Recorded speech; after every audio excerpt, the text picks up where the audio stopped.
اللعين الرجيم بسم الله الرحمن الرحيم الحمد لله الذي نور قلوبنا بالإسلام والإيمان وزينها بمحبة ومودة أهل الكساء الكرام وجعلنا من المتمسكين بولاية علي ابن أبي طالب عليهم السلام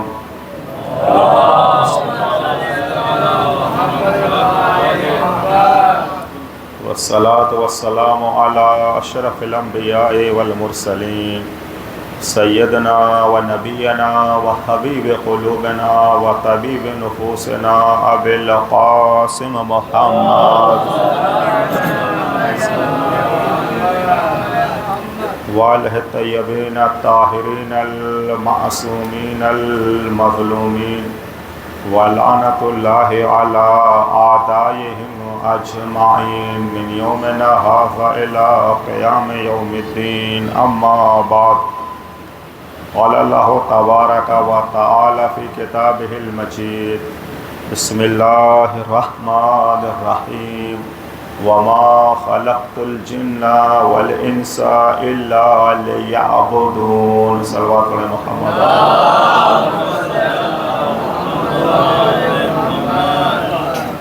ارباب اعضاء ہر انسان دنیا میں آیا ہے، اس کی جو عمر معین ہے 40 سال 50 سال 60 سال 70 سال وہ زندگی گزارے گا،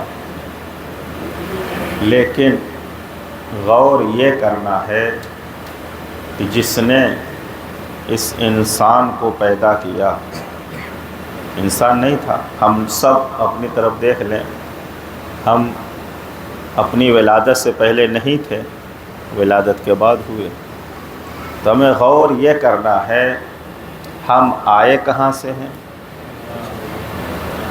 جانا کہاں ہے اور رہنا کہاں ہے۔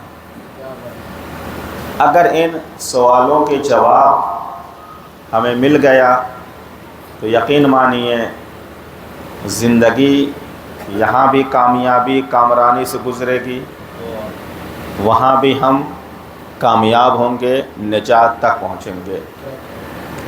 بہت سے افراد ایسے ہیں نہ انہیں یہ معلوم ہے کہاں سے آئے ہیں، نہ یہ معلوم ہے کہاں جانا ہے، نہ یہ معلوم ہے کہ کیسے رہنا ہے یا نہیں ہے۔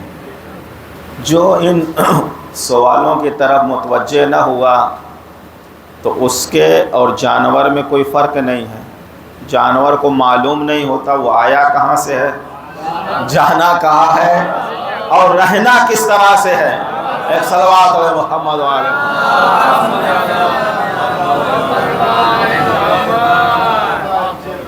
کوئی فرق نہیں ہے۔ انسان بہت جسیم پیکر بہت موٹے تازہ انسان ہو، اس سے شناخت نہیں ہوتی۔ بہت پیسے والا ہو، بہت بڑا منصب ہو، اس سے بھی کچھ لالچی سر تو جھکائے جا سکتے ہیں، دل جھکائے نہیں جا سکتے۔ پیسے سے عہدے سے وقتی طور پر کوئی ڈر گیا تو سر جھکا کے ملے گا، سلام کرے گا، لیکن دل جھکا نہیں سکتے ہیں۔ دل جھکانے کے لیے کردار کی بلندی درکار ہے۔ جتنا بلند کردار ہوگا، لفظوں کو بدل دو، جہاں کمال ہوگا، جہاں نور ہی نور ہوگا، وہاں دل بھی جھکتے ہیں، سر بھی تعظیم سے جھکتے ہیں۔ لیکن جہاں جہالت ہے، جہاں درندگی ہے، جہاں اخلاق کے نام کا کوئی اخلاقی کوئی چیز نہیں ہے، تو وہاں اگر حکومت اسے مل جائے تو اسی طریقے سے ہے جیسے بندر کے ہاتھ میں کسی نے شیشہ دے دیا ہو۔ ایک صلوات علی محمد وعلیہ وہ کیا کرے گا؟ شیشہ توڑ دے گا۔ تو بہرحال ہمیں دیکھنا یہ ہے خداوند عالم نے انسان سے بہتر کسی چیز کو نہیں بنایا، کسی چیز کو۔ بڑی ذمہ داری سے گفتگو جاری ہے، انسان سے بہتر کوئی چیز نہیں ہے۔ اسی انسان کے کامل انسان کو معصومین کہتے ہیں۔ اسی انسان سب سے، اگر عام دیکھیے گا جتنی بھی چیزیں، آسمان ہو، دریا ہو، سمندر ہو، ہوا ہو، تمام چیزوں پر نظر ڈال دیجئے، جنات ہوں، ملائکہ ہوں، ملائکہ، انسان سے بہتر خالق کائنات نے کسی چیز کو پیدا نہیں کیا۔ سب سے بڑی دلیل ہے اسی پیکر انسان میں ہی انبیاء بھیجے اور ائمہ بھیجے، سب سے بڑی دلیل ہے۔ تو انسان سے بہتر کوئی چیز نہیں ہے۔ لیکن عزیزو مشکل یہ ہے، انسان پھر متوجہ کیوں نہیں ہے، راہ راست پر کیوں نہیں آتا؟ انسان سے جس چیز کی ڈیمانڈ ہے، جس چیز کا مطالبہ ہے، انسان پورا کیوں نہیں کرتا؟ ایک انسان کو جو ہے موت کے گھاٹ اتار دے رہا ہے، ایک بھائی کو دبائے جا رہا ہے، ایک انسان کی غیبت کر رہا ہے، جو جتنا غریب ہے اسے دبایا جا رہا ہے۔ آج عزت انسان کی پیسوں سے ہو رہی ہے، کپڑے سے عزت ہو رہی ہے، جبکہ جس نے انسان کو پیدا کیا اس نے عزت کا معیار کردار کی بنیاد پر قرار دیا ہے۔ یہی ہے نا؟ تو ہمیں معلوم تھوڑا غور کرنا ہے، یہ انسان ترقی پر پہنچے گا، چاہے دنیاوی ترقی ہو یا اخروی ترقی ہو، کس بنیاد پر ترقی پر پہنچے گا؟ جب اس کا رابطہ، یہی گفتگو کا موضوع ہے، اس کا رابطہ خالق سے بھی مضبوط ہو، مخلوق سے بھی مستحکم ہو۔ لفظوں کو بدل دوں، اس کے اندر بندگی بھی پائی جاتی ہو اور خدمت خلق کا جذبہ بھی پایا جاتا ہو۔ یہی ہے، بندگی بھی پائی جاتی ہو، خدمت خلق کا جذبہ بھی پایا جاتا ہو۔ ہمارے یہاں ایسی بندگی کی کوئی گنجائش نہیں ہے جو اپنی ذمہ داریوں کو چھوڑ کر جنگل میں جا کے اللہ اللہ اللہ کرے۔ ایسی عبادت، ایسی جو ہے بندگی کی کوئی قدر و قیمت نہیں ہے۔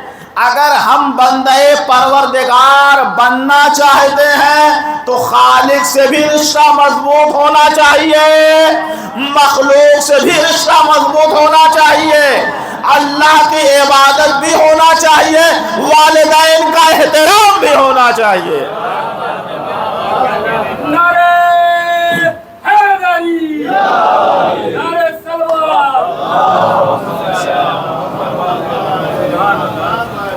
اب ہر انسان اپنے آپ کو دیکھے کہ اگر ہمارا رشتہ آسمانی بھی مضبوط ہے اور زمینی بھی رشتہ مضبوط ہے، تب جا کر ہم صحیح انسان بن سکتے ہیں۔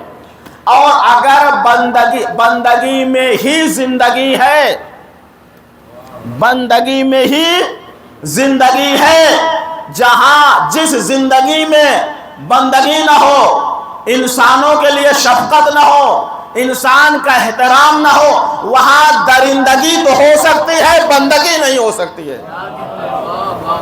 آپ چیزوں کو سمجھیں، حالات پر آپ کی نظر ہے۔ یہی وجہ ہے خداوند عالم ارشاد فرماتا ہے وَمَا خَلَقْتُ الْجِنَّ وَالْإِنسَ إِلَّا لِيَعْبُدُونَ، ہم نے نہ جنات کو پیدا کیا نہ انسانوں کو پیدا کیا تو صرف بندگی کے لیے۔ انسان پیدا ہوا ہے، اب ہمارے بچے نوجوان یہ کہہ سکتے ہیں بھائی 24 گھنٹے ہم کیسی عبادت کر سکتے ہیں؟ مقصد خلقت انسان کیا ہے؟ بندگی۔ آیت یہ کہہ رہی ہے کیا 24 گھنٹے ہم بندگی کر سکتے ہیں؟ کیا پہلے آپ سمجھیں کہ بندگی ہے کیا؟ اللہ کی بندگی، اللہ کی عبادت ہے کیا؟ یہی سمجھیے، اگر جس دن ہمارے نوجوان انسان اس چیز کو سمجھ گیا تو آپ سمجھ لیجیے وہ کامیاب ہو گیا۔ ہم نے عبادت کو منحصر کر دیا ہے مسجد سے، نماز سے، خمس سے، زکوٰۃ سے، اسی کو عبادت سمجھتے ہیں۔ چاہے عابد جو ہے، عبادت کرنے والا حق کی معرفت رکھتا ہو یا نہ رکھتا ہو، جو زیادہ جو ہے سجدے کرتا ہے، زیادہ نمازیں پڑھتا ہے، زیادہ روزے رکھتا ہے، اسی کو سب سے بڑا جو ہے عبادت گزار سمجھتے ہیں، عابد سمجھتے ہیں۔ عزیزو، ایسا نہیں ہے۔ اگر عبادت یہی معیار ہے تو کربلا میں نماز ادھر بھی ہو رہی تھی، نماز ادھر بھی ہو رہی تھی، سجدے ادھر بھی ہو رہے تھے، سجدے ادھر بھی ہو رہے تھے، تکبیروں کی آواز ادھر بھی تھی، تکبیروں کی آواز ادھر بھی تھی۔ تو آپ کہیں گے دونوں نے عبادت کیا۔ جس نے اس مسئلے کو نہ سمجھا تو وہ قاتل کو بھی رضی اللہ کہنے لگا، مقتول کو بھی رضی اللہ کہنے لگا۔ مسئلہ حل نہیں ہوا۔ ہمیں مسئلے کو حل کرنا ہے، سمجھنا یہ ہے یہ کیسے ہو سکتا ہے۔ ظالم بھی رحمت اللہ، مظلوم بھی رحمت اللہ۔ اگر یہی معیار ہوتا تو خدا شیطان کو لعنت اللہ نہ کہتا۔ شیطان سے بڑا کوئی عابد ہو تو بتا دیجئے۔ مولا امیر فرماتے ہیں 6000 سال شیطان ملعون نے اتنا سجدہ کیا، اتنی عبادتیں کی۔ لست ادری من سنین الدنیا ام من سنین الاخرہ، مجھے نہیں معلوم کہ یہ سینوں سال دنیاوی تھے 6000 یا آخرت والے۔ مولا امیر فرما رہے جس کا مطلب فرق ہے، ہمارا 50 سال آخرت کا 1 سال کے برابر ہوتا ہے۔ ابلیس ملعون نے کتنی عبادتیں کی؟ 6000 سال، اتنی عبادتیں کی، اتنی عبادتیں کی۔ وہ جناتوں میں سے تھا، لیکن اللہ نے اس کی عبادت کی بنیاد پر بس میں ملائکہ میں جگہ دے دی۔ لیکن مشکل یہ ہے کہ جگہ تو مل جاتی ہے، لیکن جہاں غلاظت ہوتی ہے، جہاں جہالت ہوتی ہے، وہ چینج نہیں ہوتا، اپنی اصل پر پلٹ آتا ہے۔ خدا موقع دیتا ہے، اوپر والا ایک چانس۔ یہ جوانوں سے خطاب ہے، چاہے آپ ایجوکیشن کی فیلڈ میں جائیں، بزنس کی فیلڈ میں جائیں، کسی بھی راستے کو اپنائیے، بڑے فیصلے کرنے کا ایک موقع خدا ضرور دیتا ہے۔ اس کی دلیل کیا؟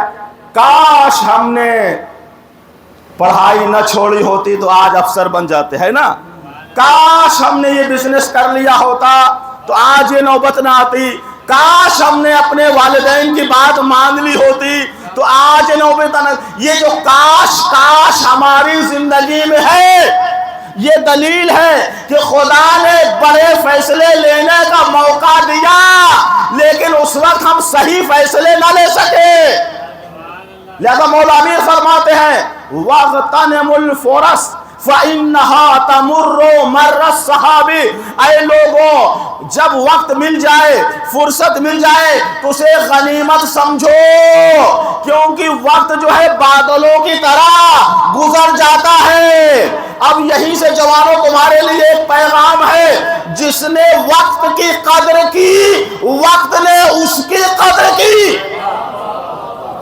جس نے وقت کی قدر نہیں کی، وقت اس کی بھی قدر نہیں کرے گا۔ تو ابلیس ملعون کو عبادت کی بنیاد پر 6000 سال کوئی ایسی جگہ نہیں تھی جہاں اپنی پیشانی اس نے نہ جھکایا ہو۔ تو کبھی بھی سجدوں سے، نماز سے آپ دھوکہ نہ کھائیے گا۔ ابن ملجم نماز ہی کے بہانے سے امیر المومنین کو قتل کر دیا۔ تو ہمیں کون سی نماز چاہیے؟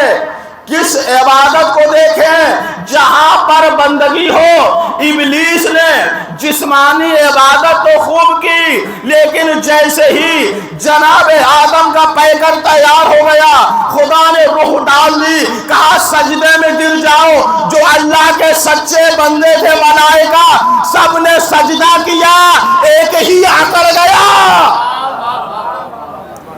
ایک ہی اکڑ. اب یہیں سے میسج ہے, جس بندگی میں اطاعت مولا نہیں ہے وہ درندگی ہے.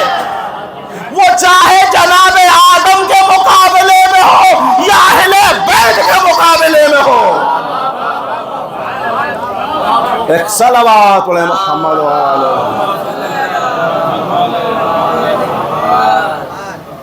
بندگی میں اطاعت.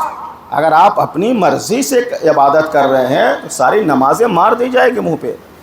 خدا بند عالم جو نماز روزہ اس کی مرضی سے, ہم نے اپنی مرضی کی, گویا ہم نے اپنے نفس کو خدا مان لیا. ہمیں غور کرنا ہے تو فیصلہ کرنا عام لوگوں کے لیے مشکل. تو ہمیں دیکھنا ہے بندگی میں اطاعت ہو, بندگی میں درند. اگر ہم نے بندگی کا خط چھوڑ دیا تو سمجھ لیجئے ہم درندگی کی طرف جائیں گے. تو خداوند عالم سب کو فیصلہ دیتا ہے اور موقع ملتا ہے, لیکن انسان نے اگر اپنے نفس کی اصلاح نہ کی, نماز کے ذریعے سے اس وقت اصلاح ہوگی جب آپ چاہیں گے, روزے کے ذریعے سے آپ متقی اس وقت ہوں گے جب آپ چاہیں گے. قرآن کی کھلی آیت ہے, خداوند عالم اس قوم کی حالت نہیں بدلتا جو قوم خود اپنی حالت بدلنا نہ چاہے. تو ہماری معجزہ نہیں ہونا ہے, آسمان سے جو ہے سونے کی بارش نہیں ہونے والی ہے. آپ کو کام کرنا پڑے گا, کوشش کرنی پڑے گی. پڑھیں گے تو آگے بڑھیں گے, بیٹھے رہیں گے تو آگے نہیں بڑھیں گے. حرکت میں ہونا چاہیے. زندگی با مقصد یہ نہیں نہ سونے کی ٹائمنگ ہے نہ پڑھنے کی ٹائمنگ ہے. بیکار جانور کی طرح کہیں ادھر ٹہل رہے ہیں کہیں ادھر ٹہل رہے ہیں, اپنا بھی وقت خراب کر رہے ہیں, دوسروں کا بھی وقت خراب کر رہے ہیں. ایسا انسان زمین پر بوجھ تو ہو سکتا ہے, زمین کو سنوار نہیں سکتا. ہمیں ایسے نوجوانوں کی ضرورت ہے, ایسے عزاداروں کی ضرورت ہے. میں اکثر اس مقام پر کہا کرتا ہوں, ہماری عزاداری کی شان دوبالا ہو جائے گی جب ایک انجمن MBBS ڈاکٹروں کی ہو جائے.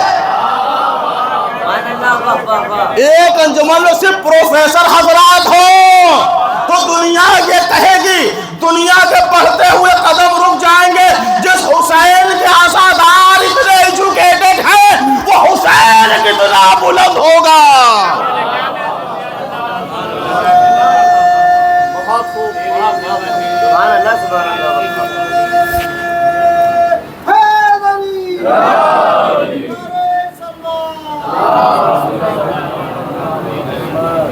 حسین کتنے بلند ہوں گے.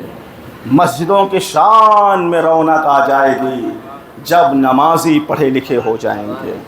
تو ہمیں جو ہے غور یہ کرنا ہے کہ ہم کس مقصد کے لیے پیدا ہوئے ہیں, ہمیں کہاں پر جانا ہے, کہاں تک پہنچنا ہے. تو موضوع نہ بھولیے گا, ایک رشتہ خالق سے مضبوط ہو, دوسرا جو ہے مخلوق کے ساتھ. اگر اخلاق نہیں ہے وہ قومیں تباہ ہو گئی, ان کا نام لینے والا کوئی نہیں ہے.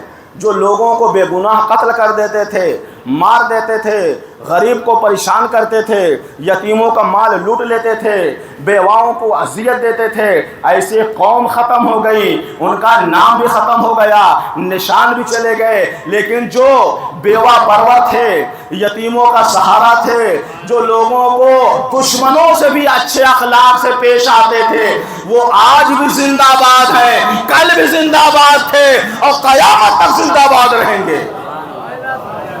ایک صلوات علی محمد و آل محمد. تو ہمیں دیکھنا اس عزاداری کی ابتدا کس نے کی ہے. آج ہم جلوس کو بازار میں لے جاتے ہیں, بازار تک عزا کے پیغام کو پہنچایا کس نے. آج عزاداری اتنی مستحکم ہے تو کس کی وجہ سے ہے.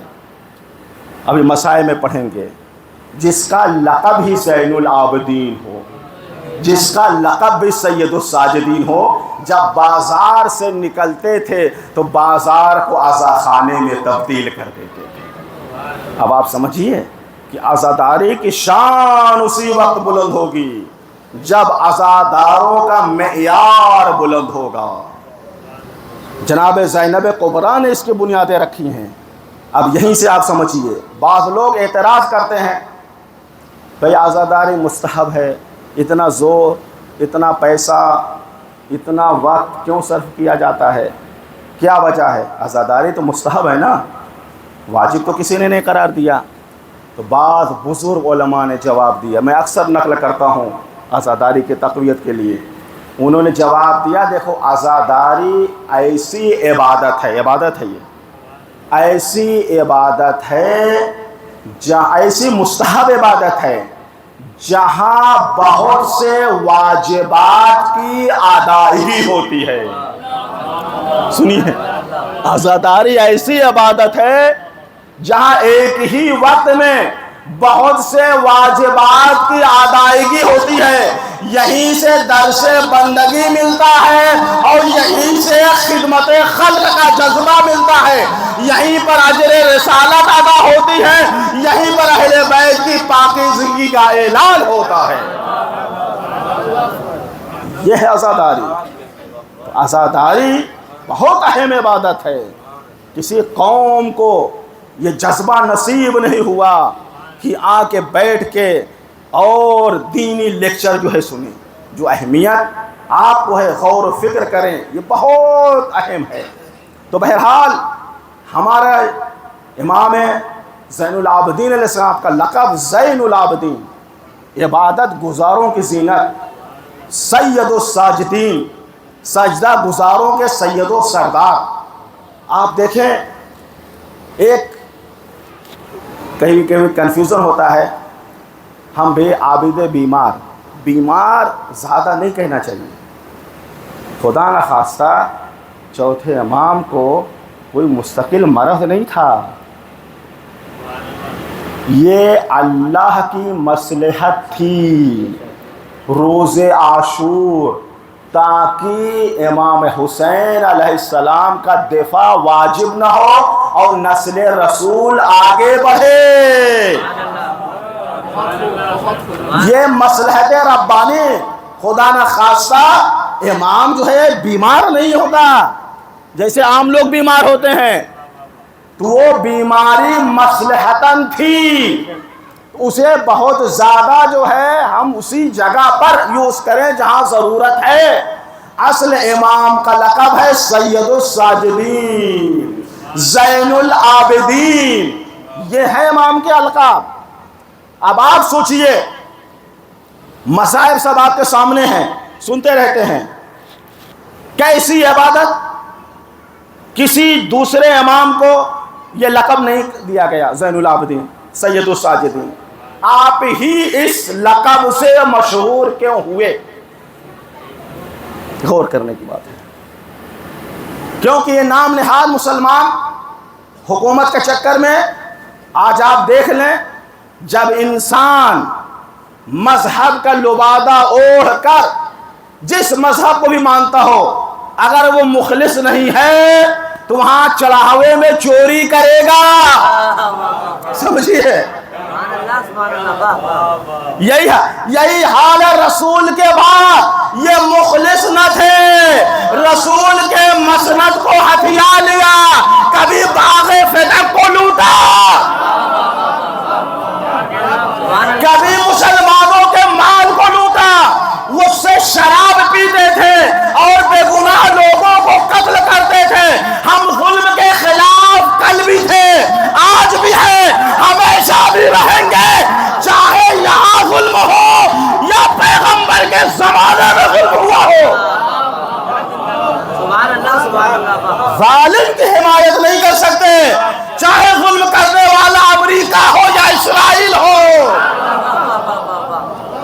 یہی تو در امتیاز ہے، ایک طرف ٹیکنالوجی ہے، ایک طرف اسلحہ ہے، تمام عرب ممالک 56 ملک جو ہے ان کے غلام وہاں نماز نہیں ہوتی، وہاں ایسی نماز ہوتی ہے کہ زبردستی بھی پڑھائی جاتی ہے، ایسی عبادت۔ اس کے بعد اگر بندگی ہوتی تو یہود و نصارہ کو اپنا آقا اپنا مولا تسلیم نہ کرتے، یہود و نصارہ کو اپنا مولا تسلیم کرنا یہ ہے۔ وہاں نماز تو ہے، جانے نماز نہیں ہے۔ جانے نماز ولایت سے پیدا ہوتی ہے، امامت سے پیدا ہوتی ہے۔ یہی وجہ ہے میر انیس نے فرما دیا، حدیث کا پورا ترجمہ دیا، بندہ 1000 سال عبادت اگر کرے اور زر بقدر کوہ احد راہ حق میں دے، حج بھی پیادہ پا جو 1000 اس نے ہو کیے، اور بے گناہ شہید بھی ہو ظلم و جور سے، حب علی کی میں جو نہیں دل کے جام میں، جنت کی بو نہ پہنچے گی اس کے مشام میں۔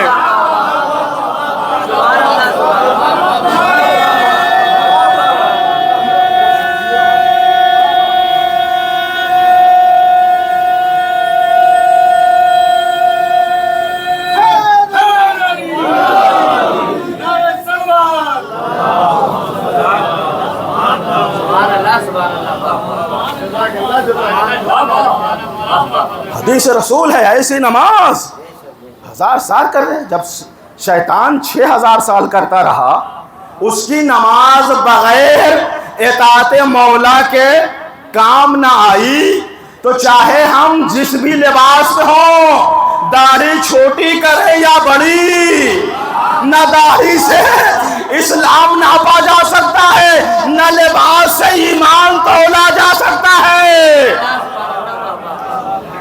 بندگی میں اطاعت ہونی چاہیے۔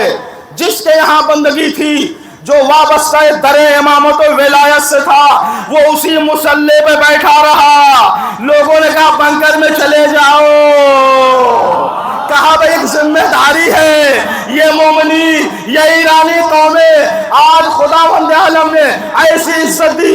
یہ دیکھیے مرنا سب کو ہے، لیکن موت اگر شہادت پر ہوتی ہے، اس جیسی موت نہیں۔ اے عزادارو، ہمیں غم ملا ہے، ہمیں کربلا سے غم ملا ہے، مدینے سے غم ملا ہے۔ ہم تو غم کو جو ہے سہتے سہتے اس حال پر آ گئے ہیں کہ ہر جو ہے سال غم تازہ ہوتا ہے، لیکن ہم نہ غم سے گھبراتے ہیں۔ کیوں نہیں گھبراتے؟ خداوند عالم جب انسان میں بندگی ہوتی ہے، اطاعت ہوتی ہے، تو جتنا کام اسے اس کی زندگی سے لینا ہوتا ہے لے لیتا ہے۔ اس کے بعد جب اس کی زندگی کا کام مکمل ہو جاتا ہے تو اس کی شہادت کو معیار ہدایت بنا دیتا ہے۔ یہی وجہ ہے دشمن کو زندہ خامنائی سے کم ڈر تھا، شہید خامنائی سے زیادہ ڈر ہے۔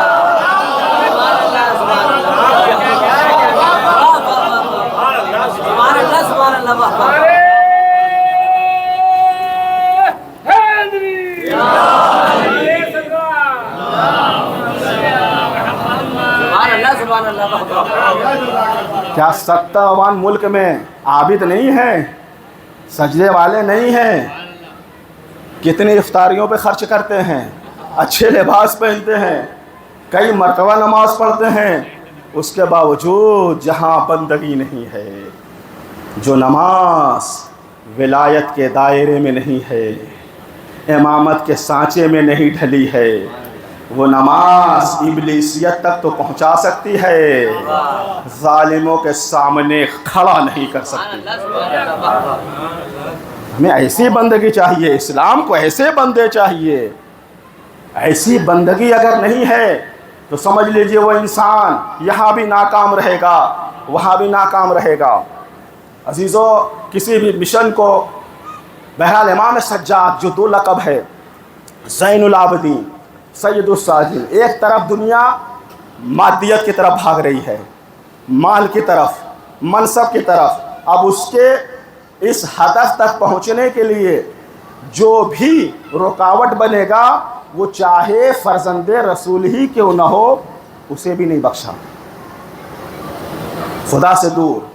اور ایک طرف جتنا بھی ظلم تم کر لو، جتنے بھی غم ڈھا دو، نماز ایسی پڑھیں گے، ظہر کی نماز روز عاشور کی، ایسی نماز نہ کسی نبی نے پڑھی نہ کسی وصی نے پڑھی۔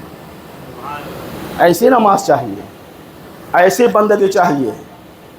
سید سجاد کو دیکھیے، ننہالی طرف سے بھی شہنشاہیت، فارس کسرا کی جو ہے شہزادی ماں ہے، اور شہزاد رسول آپ کے باپ ہیں امام حسین علیہ السلام، دونوں طرف سے شہنشاہیت، بڑی غیرت تھی۔ لیکن جو ظلم جناب سجاد پر ڈھائے گئے، سید الساجدین پر ڈھائے گئے، ہمیں ایک دو پریشانی آ جاتی ہے، کہتے ہیں اللہ نے ہماری قسمت ہی میں یہ لکھ دیا۔ سب سے مظلوم اگر دنیا میں کوئی ہے تو کون ہے؟ خداوند عالم۔ اپنے گناہوں کے انجام کا جو ہے صحرا وہاں سجاتے ہیں، مشکل ہم اپنے کردار کی وجہ سے مشکل میں پڑتے ہیں، کہتے ہیں خدا نے ہماری قسمت ہی میں لکھ دے۔ بتائیے، خداوند عالم عادل، وہ کسی پر ظلم نہیں کرتا۔ ہر سال شب قدر میں ماہ رمضان میں موقع دیتا ہے، اپنے قسمت کو اپنے قلم سے لکھ لو، سجا لو۔ سارے جو ہے کمیاں ہم میں ڈالتے کس کے اوپر ہیں؟ خدا کے اوپر۔ ایک دو پریشانی میں ذرا سید الساجدین کی پریشانی دیکھیے، جتنا ظلم میں اضافہ ہوتا جا رہا ہے، پریشانی بڑھتی جا رہی ہے، بندگی میں اضافہ ہوتا جا رہا ہے۔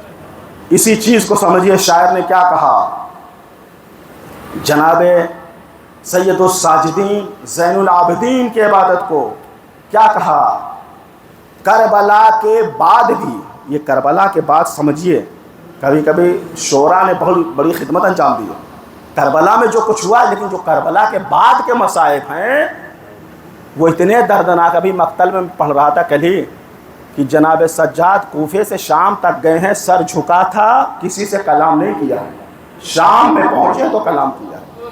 شاعر کہتا ہے کربلا کے بعد بھی تم سید سجاد ہو، کربلا کے بعد بھی تم سید سجاد ہو، دوسرا ہوتا تو کہہ دیتا خدا کوئی نہیں۔ یہ ہے عبادت، غم ہے کھانے کے لیے، اشک ہے پینے کے لیے، یہ غذا کافی ہے سجاد کے جینے کے لیے۔ جناب سجاد کو سمجھے، 35 سال آپ کی مدت امامت، جو بڑی طولانی جو ہے مدت ملی، ہر طرف ایک ہی وقت میں آپ سے بڑا عالم کوئی نہیں، آپ سے بڑا جو ہے عابد کوئی نہیں، آپ سے بڑا رحم دل کوئی نہیں۔ آپ نے دنیا کے جو سورما، جو بڑے لوگوں کے نام، رستم تو پتہ چلا خالی بہادر تھے، سہراب بہادر تھے، ارسطو جو ہے علم منطق جانتے تھے، لیکن یہ اہل بیت کے معجزاتی علم ہے۔ جتنے بڑے بہادر ہیں اتنے بڑے عبادت گزار ہیں، جتنی بندگی ہے اتنی جو ہے خلق خدا سے دوستی بھی اسی طریقے سے ہے۔ یہ تمام سیرت جو ہے پڑھنے کی چیزیں ہیں، عابد سید سجاد کو سمجھنے کی چیزیں ہیں۔ عزیزو، اب اتنا ایسا مسلمانوں کی کتاب میں جو ایسے ایسے القاب لکھے ہیں، آپ عبادت سنیے، اس کے بعد بہرحال مسائل ختم ہوا۔ مولا سجاد کبھی کبھی اتنے تھک جاتے تھے کہ کتابوں میں ملتا ہے، پھر آپ جیسے بچہ نہیں کھسکتا زمین پر، اس طرح سے بستر پر جاتے تھے، ایسی عبادت۔ جب لوگ کہتے تھے مولا آپ سے بڑا سید الساجدین زین العابدین کوئی، کہا میری عبادت اور میرے جد امیر المومنین کی عبادت، ان کی عبادت کو کون پہنچ سکتا ہے؟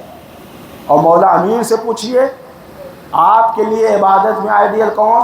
کہا رسول خدا سے زیادہ کون عبادت کر سکتا ہے؟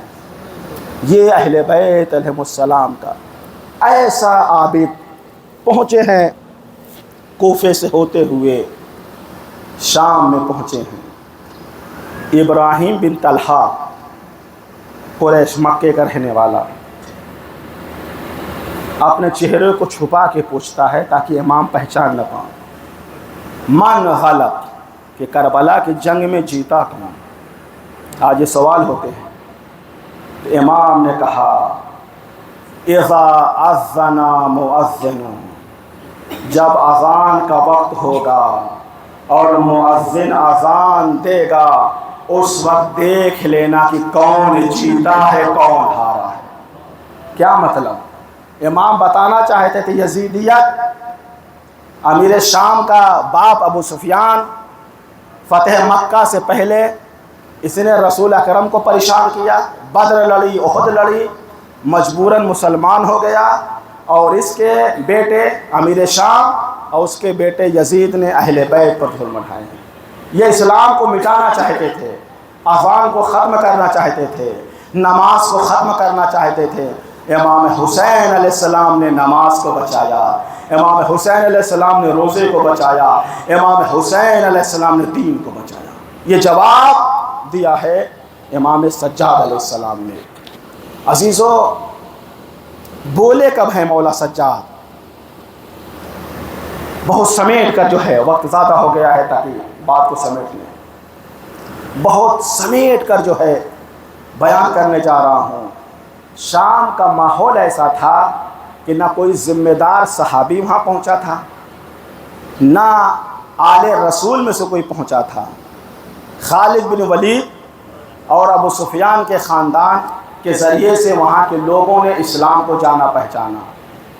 جب یہ لٹا ہوا قافلہ اہل حرم کا بازار سجا دیا گیا ہے، میرے مولا نے کربلا کے مصائب جھیل لی، کوفے کے بھی مصائب، لیکن جب کسی نے کبھی پوچھا مولا سب سے زیادہ ظلم کہاں ڈھایا گیا، سب سے زیادہ مصیبت کیا فرماتا؟ الشام، الشام، الشام۔ اے عزیزو، شام کا بازار سجایا گیا، کس کے لیے سجایا جا رہا ہے؟ جس کے نانا کی رسالت کا کلمہ پڑھتے تھے۔ اے عزیزو، جس کے یہاں سے پردہ چلا ہے، آپ سوچئے سید الساجدین کے گلے میں خاردار پاؤ، کمر جھکی ہوئی ہے، غیرت سے آنکھیں جھکی ہوئی ہیں، آنکھیں کیسے اٹھائیں؟ کہیں پھوپھی کا چہرہ، کہیں بہنوں کا چہرہ، کہیں سادہ سیدانیوں کا چہرہ، جناب سجاد ہے، غم میں نڈھال ہے۔ اسی میں ایک بوڑھے شخص نے پوچھا، ارے تم لوگ کہاں کے اسیر ہو؟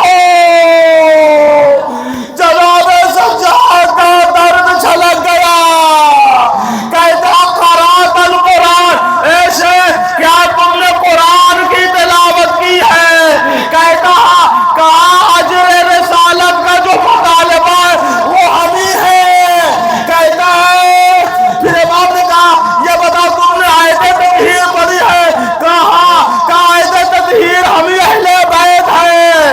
جب اپنی شان میں جو آیت نازل ہوتی ہے وہ بتاتے گئے تو وہ شامی بزرگ کہتا ہے واللہ انتم ہو، خدا کی قسم کیا تم خاندان رسالت والے ہو؟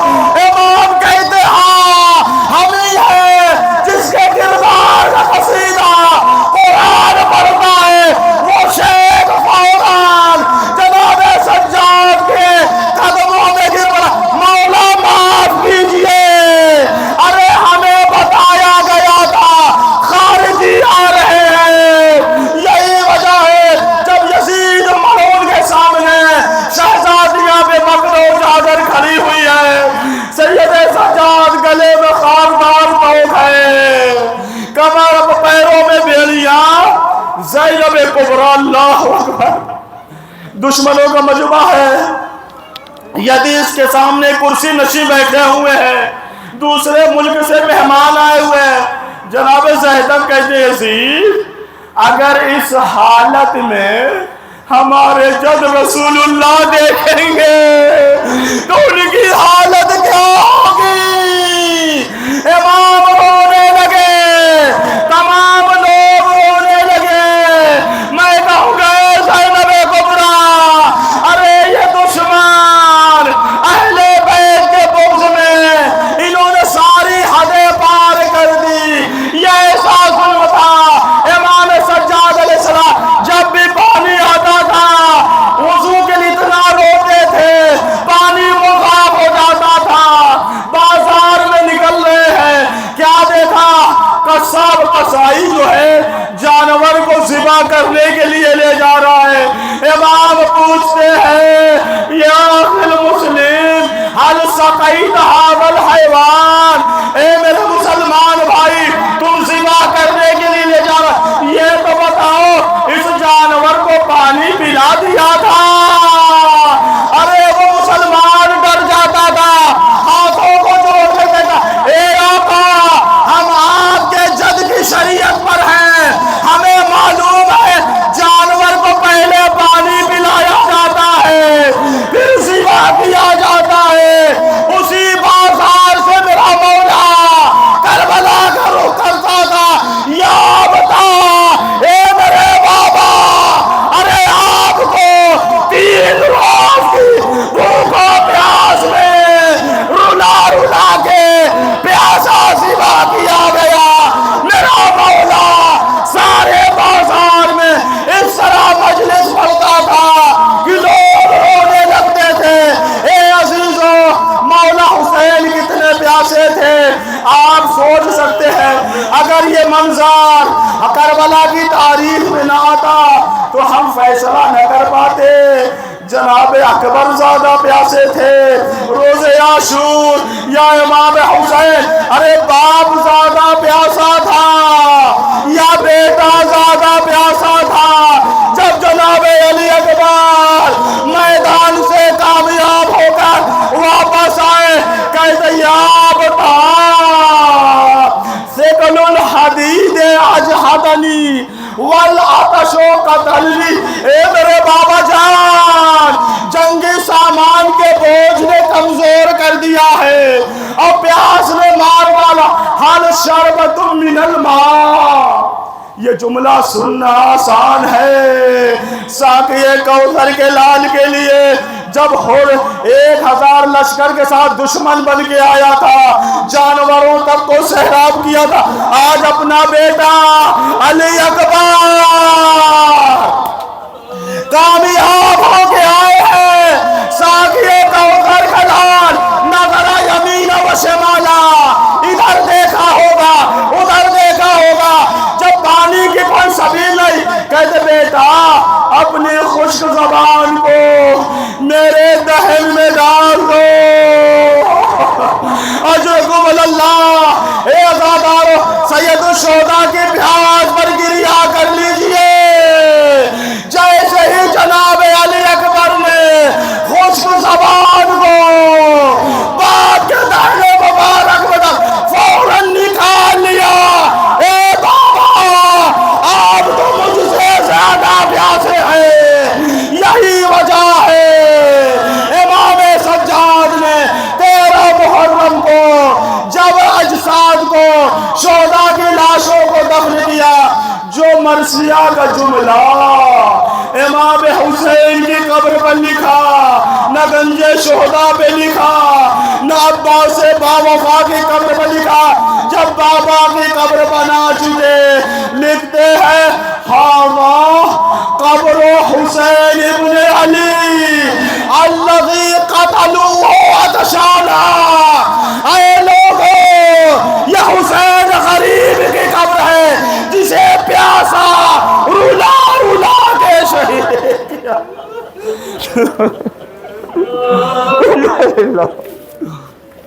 وَإِنَّا إِلَيْهِ رَاجِعُونَ۔ سيعلم الذين ظلموا أي منقلب ينقلبون۔ الہی کا سہارا پالنے والے ہمارے اس مختصر عبادت کا قبول فرما۔ پالنے والے امت اسلامیہ میں وحدت محبت کو قائم رکھ۔ پالنے والے تمام انسانوں میں ہمدردی پیدا کر، وحدت پیدا کر، پالنے والے پرچم اسلام کو سربلندی عطا فرما، پرچم کفر نفاق کو سرنگوں فرما، علماء حق کا سایہ ہمارے سروں پر برقرار رکھ، تمام عزادار کی جان مال عزت آبرو کی حفاظت فرما، ہم میں سے جو لاولد ہیں انہیں اولاد نرینہ سے نواز، جو صاحب اولاد ان کے اولاد کو نیکوکار بنا، یوسف و زہرا کے ظہور میں تعجیل فرما، ہم سب کو امام کے آوان و انصار میں سے شمار فرما، ایک مرتبہ سورہ حمد 3 مرتبہ سورہ اخلاص کی تلاوت فرما کر جملہ علماء شہداء صدیقین خاص کر رہبر معظم اور جملہ مومن مومنات کے رخ کو اصال کر